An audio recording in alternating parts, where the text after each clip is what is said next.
하버드대 로스쿨 교수가 위안부 피해자분들을 감히 매춘부로 지칭하는 논문을 발표한다는 소식 들으셨습니까? 한동안 잠잠하더니 이번엔 국제적으로 그것도 학문을 명분으로 또 등장했네요. 논문의 내용은 입에 담았다가는 구역질 날까봐 차마 그 내용을 상세히 전해드리진 못하겠고, 인터내셔널 리뷰 오브 로 앤 이코노믹스를 통해 우리나라 학자분 중에 어디 하버드나 유명 국제대학에 계신 분 보시면 누가 이 주제로 논문 좀 내주시길 부탁드립니다. 일본 정권의 지지율 하락과 혐한의 상관관계. 어떤가요? 좋지 않습니까? 이건 100% 팩트 논문일 텐데 말입니다. 지금 국내 보도를 통해 논란이 되고 있는 이 마크 램지어라는 작자는 하버드 로스쿨에서 일본 법학 교수를 하고 있다는데, 교수가 논문 발표하는 건 당연하지만 그를 소개하는 로스쿨 페이지에만 들어가 봐도 이 논문의 등장 배경이 여실히 느껴집니다. 일단 미쓰비시 일본 법학 교수, 이게 그의 공식 직함입니다. 다 필요 없고 맨 앞에 미쓰비시. 참나. 그에 대한 소개글을 봐도 진짜 웃음만 나오는데요. 어린 시절 대부분을 일본에서 보냈고 일본에서도 공부했고, 대충 분위기가 느껴지네요. 자, 그럼 일본은 이 교수한테 훈장도 주고 다른 것도 줬을라나? 아무튼 이 작자를 어떻게 활용하고 있느냐면요, 그의 주장이 영문으로 온 세계에 사방팔방 퍼지길 바라는 것인데요. 이 영문 기사를 보도한 재팬 포워드는 전에도 말씀드린 것처럼 일본 산케이의 영자 매체입니다. 산케이가 한국에 대해 어떤 시각을 가지고 있는지는 두말하면 입 아프고 말이죠. 생각해보면 최근 들어 독일에서의 소녀상 문제나 국제적인 여론이 불리해지는 것에 대한 대항이라고 해석될 수 있는 것이죠. 근데 지금 일본의 학자 중에서는 저 작자와는 반대로, 만약 이 위안부 문제로 일본이 한국과 국제법으로 싸우면 패배할 것이라는 주장을 한 학자도 있습니다. 오비히로 축산대학 명예교수 스기타 사토시는 아사히 계열 매체 론자에 실은 기고문에서 일본이 위안부 판결 문제로 국제사법재판소에 제소하면 패소하게 될 것이라 주장했는데요. 실자는 지금 일본 정부가 한국 대법원의 판결을 두고 유감이라며 법적 분쟁으로 이 문제를 해결하고자 하는 것을 검토하고 있는데, 만약 실제로 제소를 할 경우 그것은 그 자체로 오히려 일본 정부에게 걸림돌이 될 것이라는 주장을 하고 있습니다. 또한 일본이 제소해도 한국은 이에 응할 의무가 없다는 필자인데요. 하지만 한국은 원하면 응소할 수 있고 오히려 피해 여성 구제를 위해 응소할 수도 있다는 주장인데요. 즉 국제법으로 일본이 나서도 걸림돌이고, 만약 실제 재판이 벌어진다고 해도 일본은 패소할 것이라는 겁니다. 아울러 그는 독일과 일본을 비교하며 일본은 독일과 달리 반인도적 행위 및 그 배경에 대한 사실 인정, 사죄, 배상 등을 거의 하지 않은 채 지내왔다면서, ICJ 국제재판에서 독일은 국가 면제를 주장했지만 여전히 독일은 일관되게 실행해온 과거의 반인도적 범죄에 대한 책임 인정과 그것에 대한 사과, 배상을 지속하고 있었기에 세계적으로 평가받은 반면, 일본은 한반도의 식민지 지배와 중국 동남아에 대한 침략 전쟁 등의 사실에 진지하게 마주하지 않았다는 것입니다. 오히려 1960년대에서 70년대에 냉전 구조에 편승하여 피해자의 구제 가능성뿐만 아니라 과거의 침략을 근본적으로 재검토해야 할 기회를 스스로 거절한 바 있다는 것이죠. 논문 발표 전에 일본 학자의 의견에 먼저 귀를 기울여야 할 하버드 미쓰비시 교수 머시기인 것 같은데요. 이런 말 같지도 않은 소식만으로도 혈압이 급상승하는데, 엎친 데 덮친 격으로 쌍팔년도에나 등장할 법한 한일 해저 터널 문제가 재등장했네요. 일본과 아울러 통일교라는 그 단체의 오랜 수건이었다는 그 문제 말입니다. 그리고 그 이야기가 일본 회의나 아베, 아소다로와 같은 일본의 극우 세력도 아니고 우리나라 정치권에서 등장했다고 해서 정말 처음에는 제 두 눈과 귀가 고장이 났나 싶었습니다. 뒤에서 말씀드리겠지만 일본인들도 지금 이 사실에 대해 비웃고 있습니다. 한국이 간절히 바라니까 일본은 절대 해서는 안 된다면서 말이죠.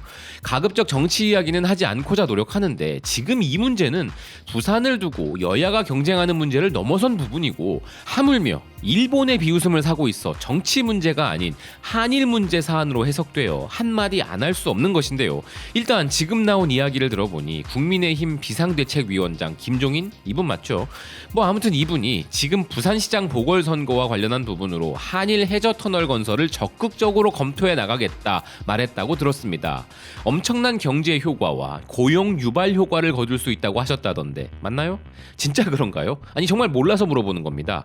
이미 오래 오래전부터 정부의 연구 결과 효과 없다고 전문가들이 이야기해왔다고 들은 바 있었는데, 이 영상 보시는 부산 시민분들 계시면 한일 해저 터널 공약이 국민의힘 부산시장 당선에 얼마나 도움되는지 한번 의견을 말씀해 주셨으면 합니다. 저희가 경제학자도 아니고 그렇다고 부산 시민으로서 체감할 수 있는 것도 아니기에 자세히는 모르겠습니다만, 그저 상식적으로 생각해 봤을 때는 이렇습니다. 부산 하면 항구잖아요. 그것도 그냥 항구도 아니고 대한민국과 세계를 잇는 국제적 규모의 최대 항구 아닌가요? 이런 부산이 가진 가장 큰 경제적 가치와 이점은 태평양과 모든 대양을 잇는 항구 도시로서의 가치가 가장 큰 것으로 알고 있는데, 여기에 한일 해저 터널이 열리게 되면 그 가치가 일부 퇴색될 것이 불보듯 뻔해 보이는데, 지금 저희가 잘못 생각하고 있는 겁니까? 부산의 이런 가치를 일부 일본에다 넘겨준다면 이게 어떻게 부산의 가치를 드높이는 것이 되는지 경제학적으로는 모르겠고 정치공학적으로는 야당에 도움이 되긴 한가요? 부산 시민분들이 한일 해저 터널 뚫어주면 부산시장 자리를 정말 주신다고 하셨나요? 일본이 왜 그토록 오랫동안 대륙으로의 진출을 꿈꾸는 교두보로 한반도를 가장 먼저 침탈했었는지 하는 지난 역사들을 생각해보면 답이 나옵니다. 섬 탈출. 그들에게는 숙명과도 같은 것이죠. 섬나라 사람들이 육지와 연결되고 싶어하는 욕망과 반도 국가가 섬과 연결되어 얻을 수 있는 가치, 그저 단순 비교해봐도 누가 얻는 것이 많을지는 전문가가 아니라도 알 수 있습니다. 그리고 통일교 이야기 나와서 말인데, 일본의 하버 비즈니스 온라인에 따르면 일본 아베 정권 시절부터 극우단체 일본회의 출신의 강요가 13명, 통일교 계열 강요도 9명 있었다고 합니다. 그리고 지금 스가 정권에서도 이어지고 있다는데요. 또한 통일교와 연관되어 있다는 9명의 명단으로 기사는 이들을 주목하는데요. 기사가 지목한 정치인들은 스가 총리를 비롯 부총리 아소다로, 총무 대신 다케타 료타, 그 밖에도 문부과학상, 방위상, 내각 관방장관, 디지털 개혁 담당상 등의 강료들이 통일교가 주최하는 이벤트에 참여하거나 관련이 있다는 구체적 증거들을 나열하면서 상세히 보도하고 있습니다. 즉 통일교가 일본 정권에 가진 영향력이 상당하다는 것이죠. 특정 종교단체가 일본에서 무슨 일을 하고 있는지에 대한 것은 오늘 주제가 아니니까 넘어가지만, 그럼 지금 일본인들은 이 한일 해저 터널에 대해 어떻게 생각하고 있을까요?